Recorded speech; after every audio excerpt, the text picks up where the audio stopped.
Bom dia a todos, eu me chamo Erika Cristina Fusaro, sou fisioterapeuta da UTI Card Pediátrica, da UTI Card Ped Brasil, Centro Coração da Criança. Vou dar início à apresentação do Clube do Artigo. O presente artigo, ele fala sobre a ventilação protetora pulmonar em bebês submetidos à cirurgia de circulação extracorpórea para cardiopatia congênita. É um estudo prospectivo, randomizado, controlado. Ele foi publicado na revista de anestesia pediátrica, foi aceito dia 18 de abril de 2020. O presente artigo traz para a gente que os avanços nas tecnologias de circulação extracorpórea, a mortabilidade e a morbidade da cirurgia de coração aberto diminuíram gradualmente. A incidência e insuficiência pulmonar após a SEC ainda permanece alta entre 20% e 25% em adultos. A ventilação mecânica protetora pulmonar, que foi originalmente usada em pacientes na UTI com função pulmonar prejudicada, ela vem sendo utilizada em pacientes com a função pulmonar preservada no pré-operatório no intuito de otimizar a ventilação mecânica nos pacientes e diminuir as complicações pulmonares no pós-operatório. A ventilação protetora pulmonar em bebês submetidos à cirurgia cardíaca com SEC para doença cardíaca congênita, ela inclui a ventilação com um baixo volume corrente, uma pressão inspiratória final positiva apropriada, uma PIP apropriada para a criança, e o recrutamento com uma PIP incremental. O objetivo do estudo foi explorar a viabilidade clínica e a eficácia da ventilação mecânica protetora durante a anestesia em bebês submetidos à circulação extracorpórea para cirurgia cardíaca. Eles supôs que esses bebês teriam o risco de desenvolver uma insuficiência pulmonar após o desmame da SEC. O estudo foi ocorrido em um hospital em Xangai, na China. Foi entre novembro de 2017 a setembro de 2018. Haviam 92 bebês nesse estudo, menores de 12 meses.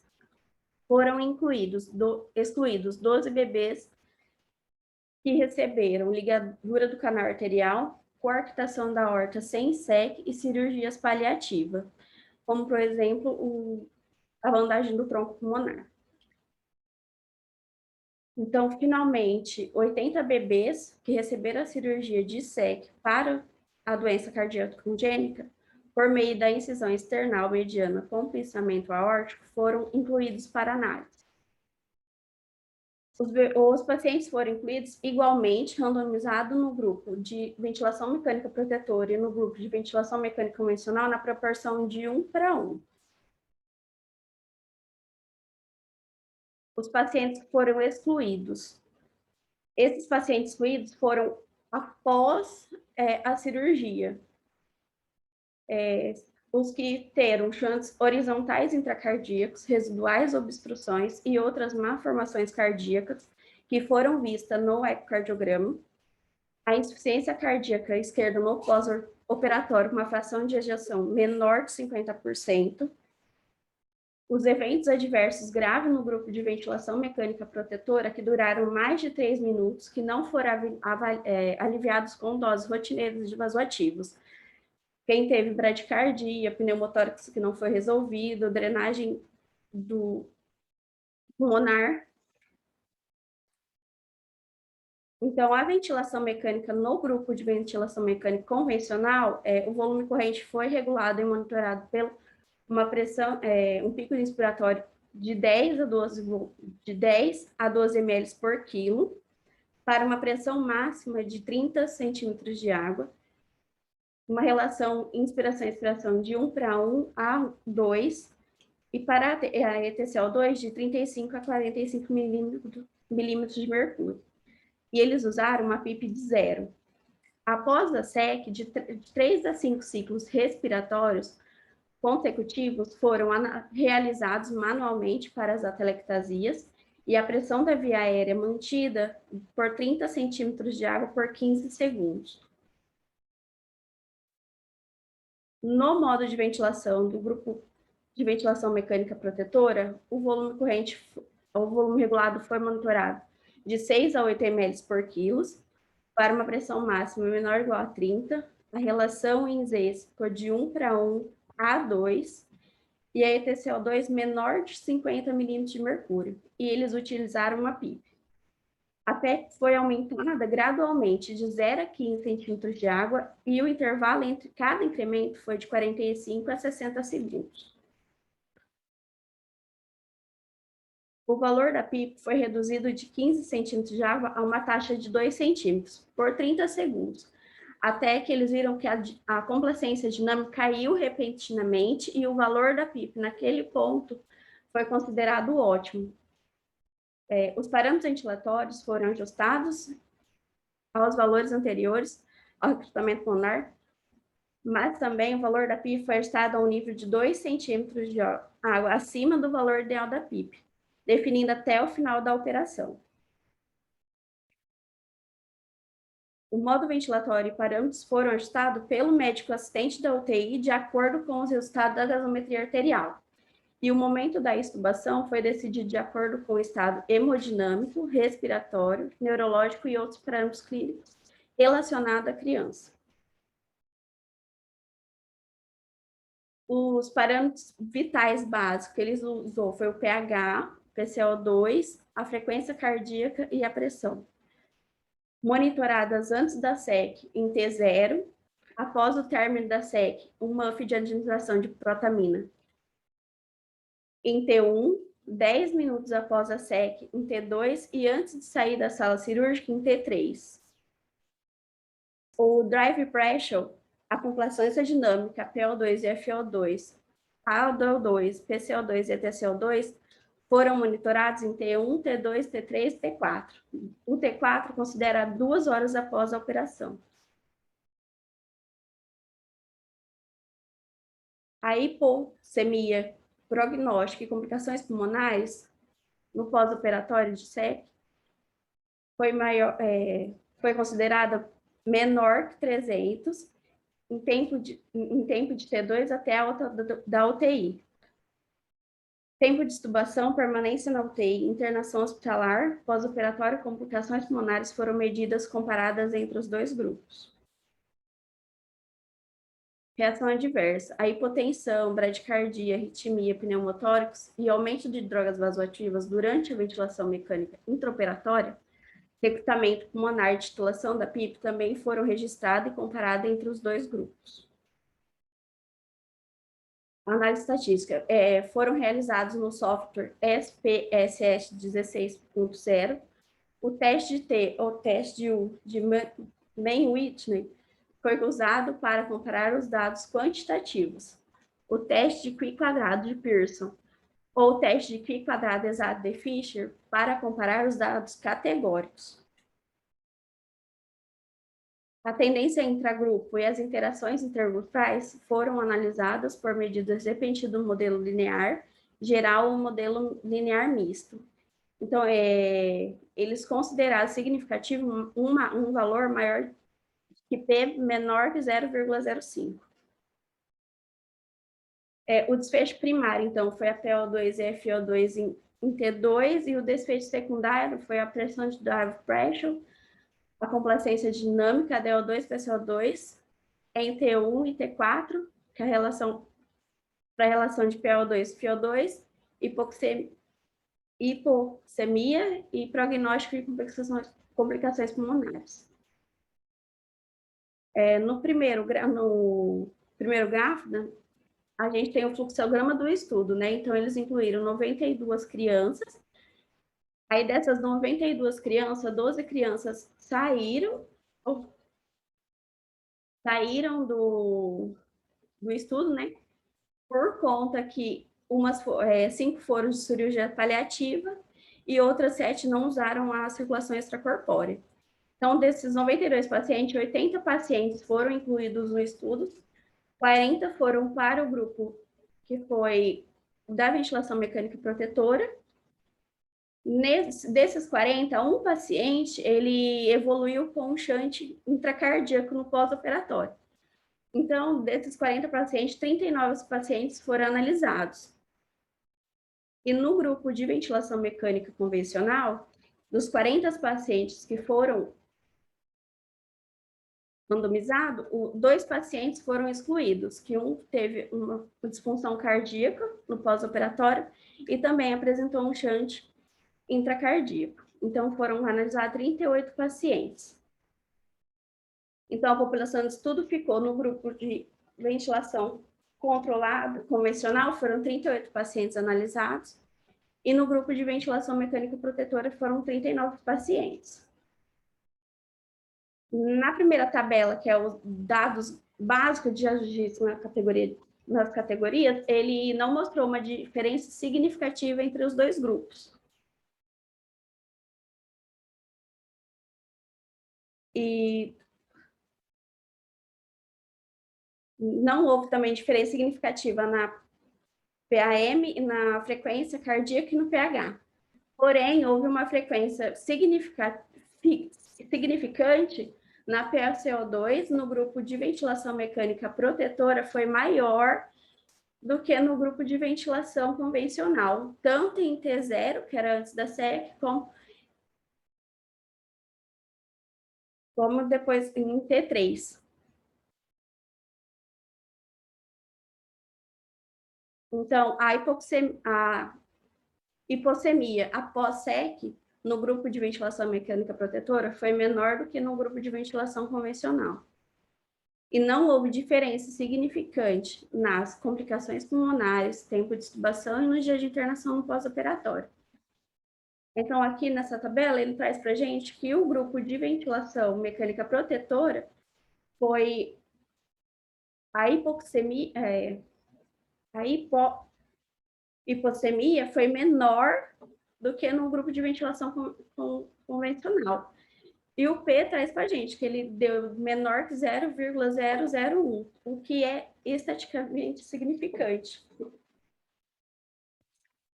Então, acredito que a ventilação de mecânica protetora também se baseia em mais 2 pontos-chave, né?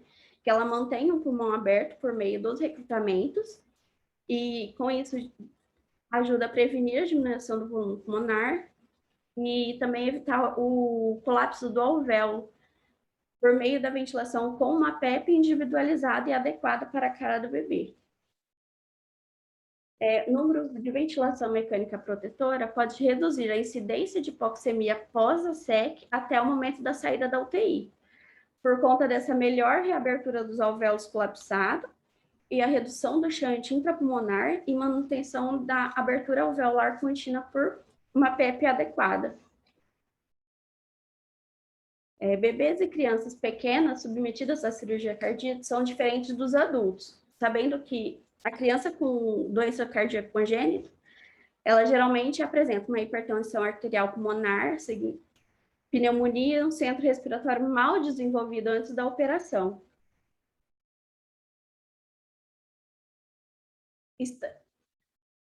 Steele e Coles relataram que a idade era um fator significativo na mudança, tanto na complacência dinâmica quanto na resistência respiratória total. Por enquanto, era um preditor mais forte dessas mudanças na mecânica respiratória em bebês submetidos à cirurgia cardíaca. A insuficiência pulmonar após a SEC está relacionada ao comprometimento da oxigenação, devido a aumentos marcantes e transitórios das atelectasias, do shunt intrapulmonar e do edema pulmonar extravascular durante a SEC. Então, a conclusão, eles concluíram que a ventilação mecânica protetora pode ser usada com segurança em bebês submetidos à SEC, pode melhorar a oxigenação, a aeração alveolar, a complacência dinâmica, além de reduzir o shunt pulmonar e o espaço morto. As limitações do estudo, né? Então, o tamanho da amostra do presente estudo é relativamente pequena. A ventilação mecânica com a PEP ideal e o recrutamento intermitente não eram mais usados na UTI, né, no pós-operatório. E outros ensaios clínicos controlados são necessários para discriminar a proporção de cada elemento. Quanto à classificação do artigo.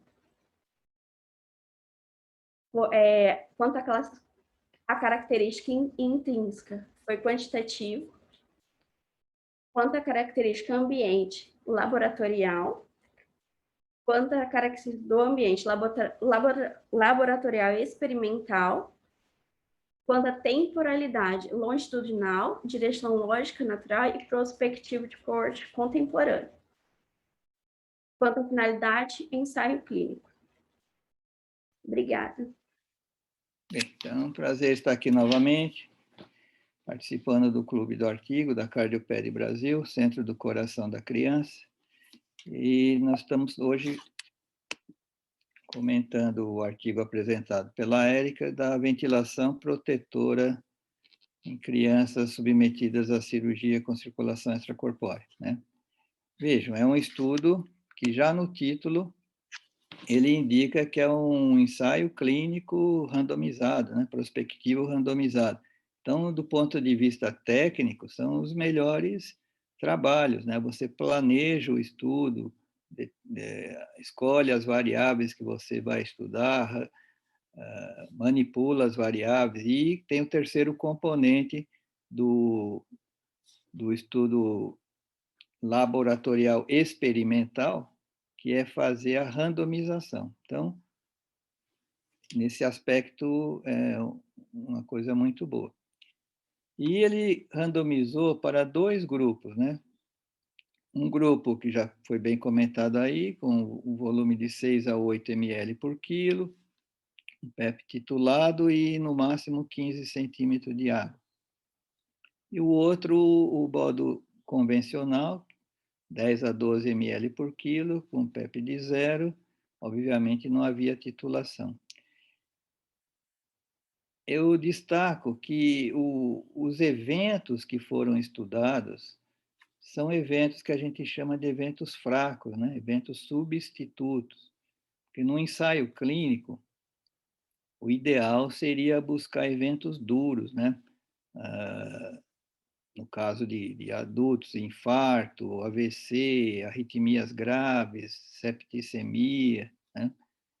E aqui também poderia ser complicações pulmonares muito importantes, mas ele estudou mais aspectos, digamos assim, da fisiologia pulmonar, né?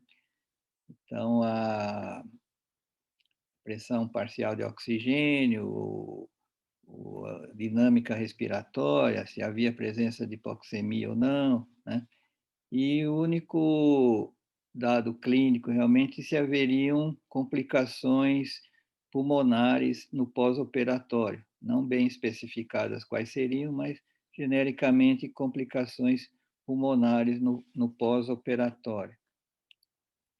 Então, sendo ensaio clínico randomizado, é possível sempre fazer o PICOS, né? Não sempre procurem ver o PICOS, porque ele dá uma ideia boa do tipo de trabalho que vai ser buscado. Então, eles estavam estudando crianças, né, submetidas à circulação extracorpórea. O grupo da intervenção seria a ventilação protetora, o grupo controle a ventilação convencional, o outcome, o desfecho, seriam aquelas variáveis laboratoriais, e também no desfecho secundário, complicações pulmonares, e o delineamento do estudo, o ensaio clínico randomizado. Então, até agora tudo bem. Não houve diferença significante entre os grupos, né? Mesmo porque foi randomizado, mas eu chamo a atenção algumas coisas aqui, as variáveis, os desvios padrão são relativamente altos, né? Então, vocês vejam na idade em meses, no grupo da ventilação protetora, 6, mais ou menos 2,7 meses. Então,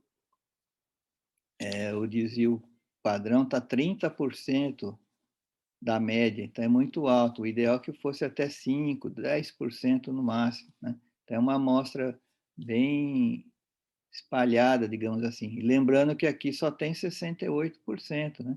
Então, de 3 a 9 meses, eu tenho 68% só da amostra, então sobe a mais 32, 16 para baixo, 16 para cima. E isso, em, em várias medidas que tem desvio padrão, o desvio padrão é largo. Então, a amostra não é tão uniforme. Por isso que ele fala lá na metodologia, como a Érica ressaltou, que usaria Mann-Whitney, né? Quando não for possível o teste T, usar o Mann-Whitney, que é o teste adequado para comparar variáveis quantitativas que não tenham distribuição gaussiana.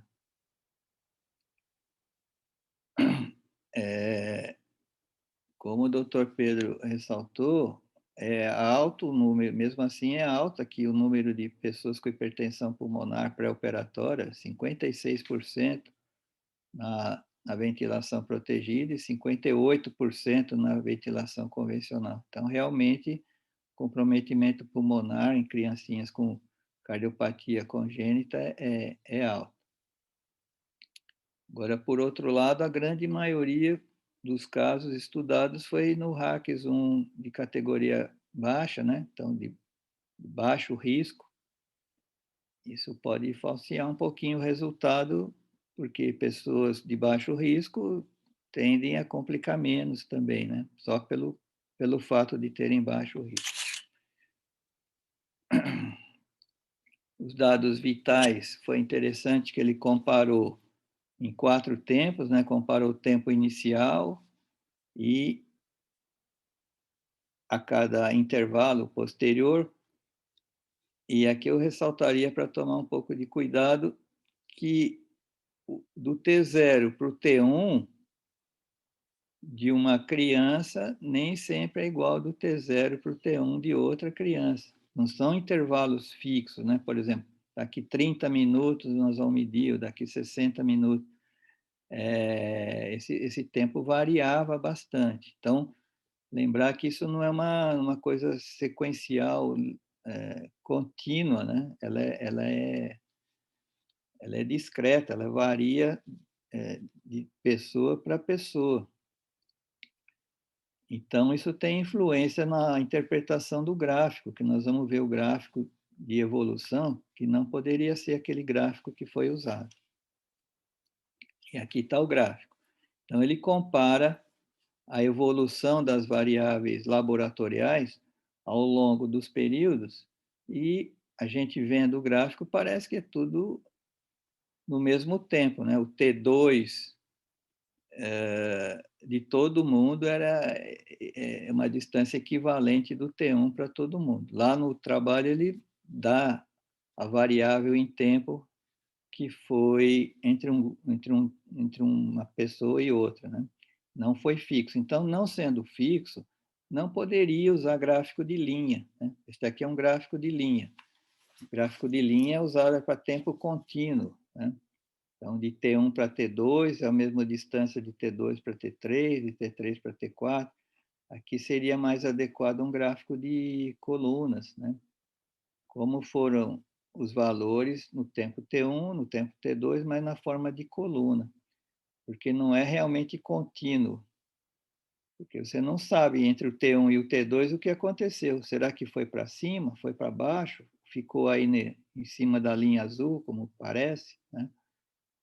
Dá uma informação falsa. A gente não sabe se as oscilações entre um tempo e outro. E por esse gráfico dá a ideia que não houve, né? Mas então o modo correto seria fazer por colunas. De qualquer forma, ele mostra bem que há diferença significante, né, entre os tempos e é uma forma de apresentação diferente do que a gente vê. Vejam que ele compara, quando põe o valor P, são comparações de T1 para T2, de T2, são comparações, aliás, dentro do tempo, né? Dentro do tempo T1, dentro do tempo T2, dentro do tempo T3. Então, sempre o grupo com ventilação protetora foi melhor, né? Uns P's bem baixos, a não ser lá no tempo T4, que eles foram praticamente iguais. E ele também compara com esses triângulozinhos, né? Esses triângulozinhos são o tempo atual comparado com o T1. Então, aqui ele mostra, com dois triângulozinhos, seria um P menor que 0,01. Então, o tempo T2, essa relação PaO2-FiO2 foi bem melhor, já em relação ao tempo T1. O T3 também foi bem melhor em relação ao tempo T1 e o T4 foi bem melhor em relação ao tempo T1. Então, mostrando que há uma melhora precoce, né, e se mantém ao longo de todo o período. E nas variáveis que é melhor que seja baixo, realmente também confirmou, né? Quando compara dentro do grupo, obviamente o T1 é igual. Já no T2, a ventilação protetora foi melhor, um P menor que 0,01, é assim por diante, e até o T4. E quando compara dentro do grupo o tempo atual contra o inicial, veja, dois triângulozinhos, também foi muito bom. A ventilação controlada melhorou essa relação, esse valor do CO2, né? No T2 contra o T1, no T3 contra o T1, no T4 contra o T1, e assim por diante. Então, o único comentário aí é realmente o tipo de gráfico que o adequado seria na forma de coluna e não de linha. Da conclusão, ele faz todas essas avaliações e, nas variáveis mais importantes, essa diferença não ocorreu. Veja, não houve diferença significante na relação PaO2-FiO2, a diferença alveolar arterial de oxigênio, no índice respiratório, na complacência dinâmica, 2 horas de pós-operatório, e também, aqui em vermelho, na incidência de complicações pulmonares. Então, os eventos clínicos realmente assim, relevantes, não houve diferença alguma entre os grupos. Por que será que não houve, né?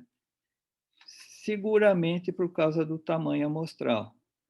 Vocês vejam que, retomando aquele primeiro esquema, eram 39 crianças no grupo da protegida, da protetora, e 38 no grupo da convencional. É um tamanho amostral muito pequeno, né? Quando você tem um evento substituto, como é o caso, né? E se essa prevalência é baixa, o tamanho amostral tem que ser bem maior. Eu fiz um ensaio aqui com uma diferença relativamente pequena, de 5% entre um grupo e outro, precisaria de 398 pessoas em cada grupo, né, para mostrar a diferença, para ter um poder suficiente para mostrar a diferença. Então, com 39, 38, a interpretação que a gente tem que fazer é: não houve diferença relevante porque realmente não houve, ou porque o tamanho amostral está pequeno. A minha tendência é mostrar que, concluir que é porque o tamanho amostral está pequeno, porque algumas variáveis foi possível demonstrar diferença significante mesmo com a amostra pequena, né? Então, eu acho que o trabalho vale, porque a gente vê isso na clínica, né, que o paciente melhora realmente, mas deixar em aberto essa possibilidade de que a conclusão está baseada numa amostra muito pequena, né? Então, teria que aumentar essa amostra. E lembrar que está trabalhando com eventos substitutos. O evento substituto, ele não é uma indicação precisa do que pode ocorrer realmente. Então, por exemplo, um evento duro é morte, né? Agora, se você coloca um evento substituto de melhorar a fração de ejeção, achando que se melhora a fração de ejeção, o paciente vai viver mais ou melhor, pode não ser verdadeiro, né? ele está ali como um substituto, como um indicador, mas pode não ser verdadeiro. Então, melhorar a qualidade de vida, tomar menos remédio, melhorar a oxigenação, ficar menos tempo na UTI, são tudo eventos substitutos que pode não ser um evento marcador perfeito para o evento duro, né? No caso aqui, não daria para ver evento duro, porque evento duro seria morte, por exemplo, ou ter uma infecção pulmonar grave, uma falência respiratória grave. Isso é mais raro de acontecer e demora mais tempo também, né, do que esse pós-operatório precoce.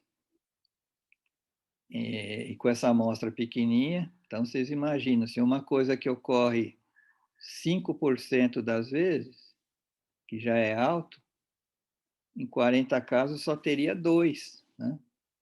Então, com 2 casos é praticamente impossível fazer uma comparação estatística, 2 num grupo contra 1 no outro, por exemplo. Ok? Então, esses seriam os comentários da parte metodológica.